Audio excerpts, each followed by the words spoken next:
Sirpur paper mill trade union ఎన్నికలకు కసరత్తు ప్రారంభమైంది. 10 ఏళ్ల తర్వాత ఎన్నికలపై కదలిక వచ్చింది. అవసరమైన ప్రక్రియను కార్మిక శాఖ అధికారులు వేగవంతం చేస్తున్నారు. త్వరలోనే కార్మిక సంఘాలతో సమావేశం నిర్వహించనున్నారు.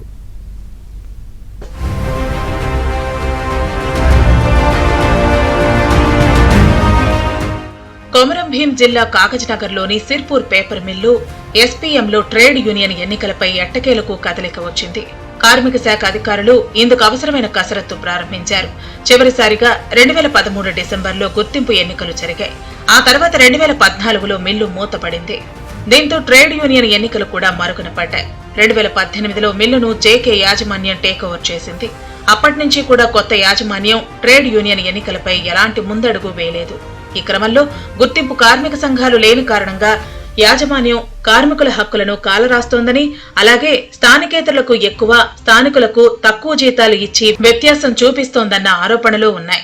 ఎన్నో పోరాటాల ఫలితంగా 2018 ఆగస్టు 2 తారీఖు నాడు ఫ్యాక్టరీ పునః ప్రారంభమై 6 సంవత్సరాలైనా ఎన్నికలు జరగటం లేదు. ఎందుకంటే జేకే పేపర్ మిల్లు ట్రేడ్ యూనియన్లను ఒక రకంగా నిషేధించింది. ఎవరైనా ట్రేడ్ యూనియన్ పేరు చెప్పినా, సంఘం పేరు చెప్పినా వాళ్ళ గేట్ పాస్ తీసుకొని బయటికి పంపించే పరిస్థితి ఉన్నది. అందుకని ఏ కార్మికుడు కూడా ధైర్యంగా మరి అలా సంఘం పెట్టుకోవాలనే పరిస్థితి రాలేదు. కాబట్టి ఈరోజు ఆర్ఎస్ ప్రవీణ్ కుమార్ గారు కొద్దిగా బలమైన నాయకుడిగా మరి ముందుకొచ్చిండు. మొన్న హైదరాబాద్లో కూడా ఎన్నికలు పెట్టాలని డిమాండ్ చేయడంతోనే మొన్న మరి అందరికి కూడా 15 సంఘాలకు నోటీసులు పంపారు. కానీ మేనేజ్మెంటు ఈ ఎన్నికలను కూడా ఎట్లా మళ్ళీ వాయిదా అయిపోయాలనే కుట్ర చేస్తూ ఉంది. ఎన్ని కుట్రలు చేసినా ఇలా కార్మికులు అర్థం చేసుకుంటా ఉన్నారు. మిల్లులో ప్రమాదాలు జరిగిన సమయంలో కార్మికులు మృతి చెందితే న్యాయపరంగా రావాల్సిన బెనిఫిట్స్ కూడా ఇవ్వకుండా తప్పించుకునే విధంగా యాజమాన్యం వ్యవహరిస్తోంది. దీంతో యాజమాన్యంపై కార్మికులు గుర్రుగా ఉన్నారు. ఎస్పీఎంలో ఎన్నికలు నిర్వహించాలని సిర్పూర్ ఎమ్మెల్యే డాక్టర్ పాల్వాయి హరీష్ బాబు కొద్ది రోజుల క్రితం కార్మిక శాఖ అధికారులను కలిశారు. మంత్రి శ్రీధర్ బాబును కలిసి విజ్ఞప్తి చేశారు.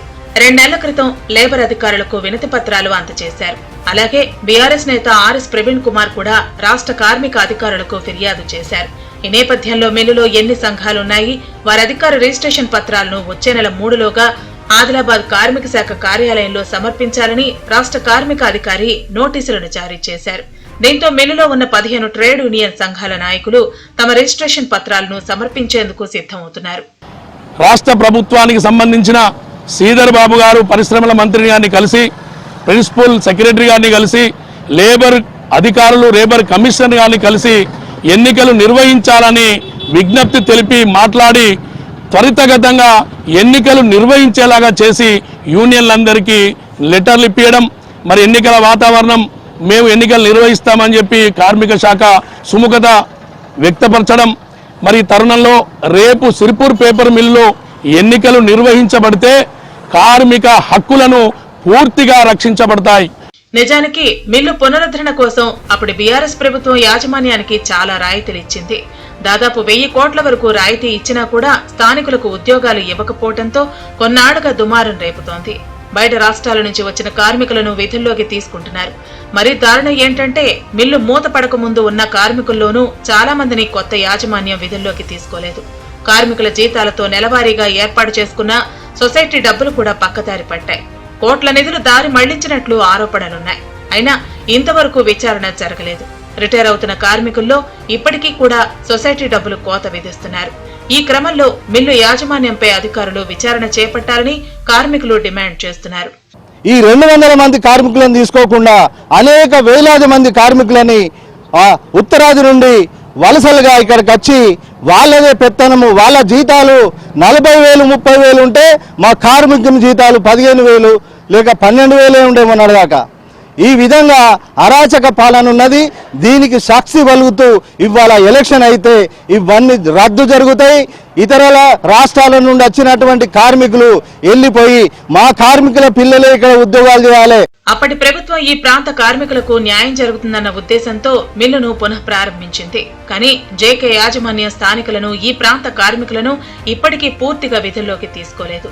పైగా ఇతర రాష్ట్రాల నుంచి వచ్చిన కార్మికులు, ఉద్యోగులతో వివిధ డిపార్ట్మెంట్లలో పనులు చేయిస్తున్నారు. వీరికి అధికంగా జీతాలు ఇస్తున్నారు. మిల్లులో యాజమాన్యం కూడా కార్మికులపై పనిభారం, ఒత్తిడి, న్యాయపరమైన రావాల్సిన బోనస్ చెల్లింపులు ఏమాత్రం చేయకుండా ఇష్టారాజ్యంగా వ్యవహరిస్తోందని ఆయా ట్రేడ్ యూనియన్ నాయకులు పేర్కొంటున్నారు.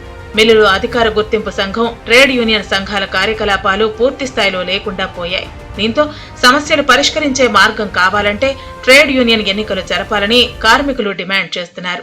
పరిశ్రమల శాఖ మంత్రి శ్రీ శ్రీధర్ బాబు గారిని కలిసి వారికి వినతిపత్రం ఇవ్వడం జరిగింది. వెంటనే వారు లేబర్ కమిషనర్ వారికి ఇన్ఫర్మేషన్ పాస్ ఆన్ చేయడం జరిగింది. వెంటనే డీసీఎల్ నుంచి ఏవైతే గుర్తింపు కార్మిక సంఘాలు ఉన్నాయో సిర్పూర్ పేపర్ మిల్లో వాటికి ఈ గత 10 సంవత్సరాలుగా ఏవైతే ఐటీ రిటర్న్స్ కానివ్వండి, మిగతా అకౌంట్స్ కానీ సబ్మిట్ చేయలేదో వాళ్ళందరినీ కూడా సబ్మిట్ చేయవలసిందిగా డీసీఎల్ డిప్యూటీ కమిషనర్ లేబర్ వారు ఆదేశించడం జరిగింది. నాకున్న సమాచారం ప్రకారం అక్టోబర్, నవంబర్లో గుర్తింపు కార్మిక సంఘం ఎన్నికలు జరుగుతాయి. తప్పకుండా భారతీయ జనతా పార్టీ మంచి ఆలోచనతోటి ఈ ఎన్నికల్లో పాల్పంచుకుంటుంది. చాలా దుర్భరమైన స్థితిలో కార్మికులు కాలం గడుపుతున్నారని, వీలైనంత త్వరగా ఎన్నికలు జరపాలని స్థానికులు కోరుతున్నారు.